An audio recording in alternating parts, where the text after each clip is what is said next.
Hey everybody, it's Mike here from The Art of Guitar. The other day I woke up and I saw a whole bunch of Ozzy related posts on Facebook and Instagram.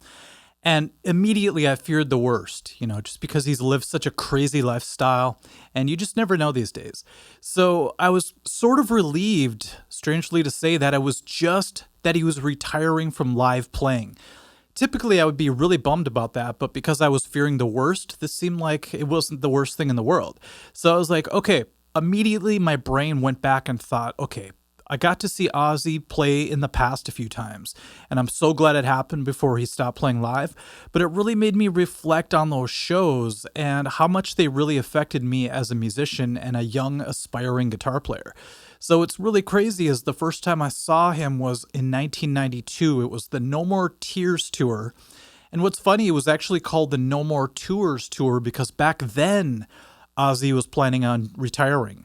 So it's really crazy that we got an extra 3 decades out of him. So I'm really grateful for that. And to tell you the truth, I was a little bit freaked out about seeing Ozzy live just because as I was growing up, I heard all the stories about, the biting the head off the bat. And, I saw all the videos like Bark at the Moon, and the cover of Blizzard of Oz always freaked me out. So I was a little bit hesitant on going to see Ozzy live, even though I really wanted to. It's really funny though, because my mom is actually the one who bought the tickets to the show, and she actually went to the show.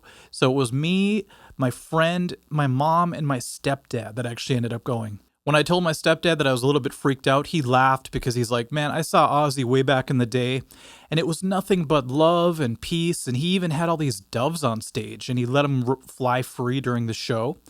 And I asked him, did he bite the heads off of any of them? But I have a few memories that stick out to me about the 2 shows that I saw. The first one, the No More Tears tour. I remember it was kind of awkward sitting next to my mom because Ozzy would drop the F-bomb every other word, I swear. If you've ever been to an Ozzy concert or watched any clips of him live, you know that it's like 20% singing and about 80% telling everyone to go crazy. I couldn't believe how much energy Ozzy had. Even then, he was considered old to a lot of people. And he's jumping up and down, running back and forth, all the way across the stage. But he was eclipsed by Zakk Wylde's energy. Zakk Wylde completely blew me away. I mean, I was only a guitar player for a couple of years at that point, and Zakk was running around the stage like crazy. This is the real skinny, athletic Zakk Wylde. Running around the stage. He even ran out into the crowd a few times.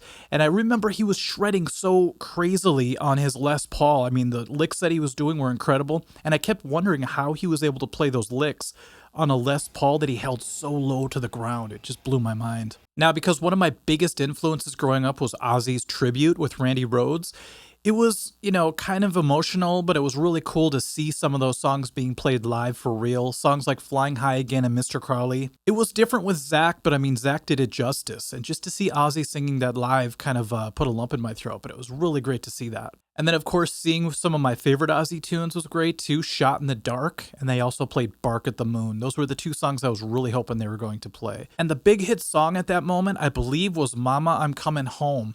And at the very end of the song, when the chorus kicks in, the whole crowd was singing it together. And this is way before cell phones, so people were actually holding up their lighters.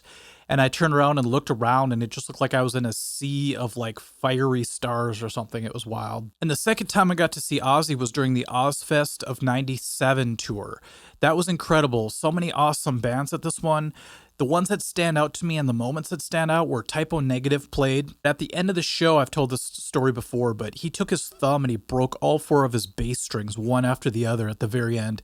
It was just a crazy sound, and I couldn't believe he could do that. I tried that before. I tried to break a bass string one time. It is not easy. And then we got to see Pantera, and even though they've been around a while at that time, they were full of energy, and it was such a blessing to be able to see Dimebag before he passed away. That was, I think, 7 years before he passed away. So I'd been a big Pantera fan for a long time, but I always missed seeing them live, and I really kick myself because I could have seen them at some local shows, but I never did back in the day, so it was great to finally see them. But then Ozzy came out, and he was going to do a solo set first, followed by Black Sabbath.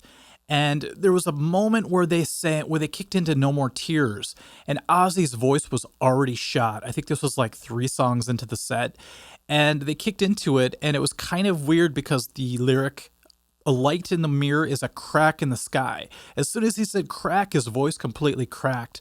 And I thought he was never going to recover from that. Because afterwards, his voice kept cutting out every time he went past a certain range. So I was thinking, oh my God, he still has to get through this set. And then he has to play an entire set with Black Sabbath. How is he going to pull this off? But being the professional that he is, he totally pulled it off. I mean, he did have to compensate by having the crowd sing quite a bit, but that's what you develop over all those decades of playing live. You just know how to get around things like that. And then Black Sabbath came out and freaked everybody out and blew everybody away. And just the sound of that band live, there's just a different vibration in the air or something. It's almost like you're shifting into a different reality, you know, like Masters of Reality, when you watch Black Sabbath play live. And just like the last tour I saw of him, he was full of energy, even though his voice was out. You know, he was really working the crowd.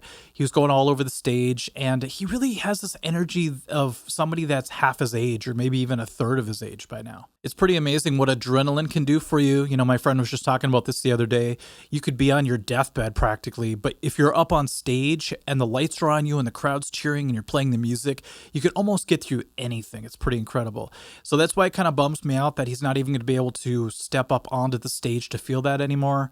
But like I said earlier, I'm really grateful to have been able to see him play, not just once, but actually 3 times if you think about it, just because that second show was a split bill. So Ozzy, if there's any way you're ever going to see this, I just want to wish you well. And even though you're not touring, if you want to set up a green screen in your living room or something and perform, I will definitely tune in for that. So I know a lot of people would. And thanks for all the inspiration and for really helping me grow to love heavy metal. So you're a huge part of that. Okay, everyone, thank you for watching. I really just wanted to get those stories out just because Ozzy just announced his retirement from live playing. So I thought it would be good to get some stories out there about the times I was able to see him live. If you guys have any stories of seeing Ozzy live, please leave them in the comment section. I look forward to reading them like always, okay? Catch you guys later. Bye-bye.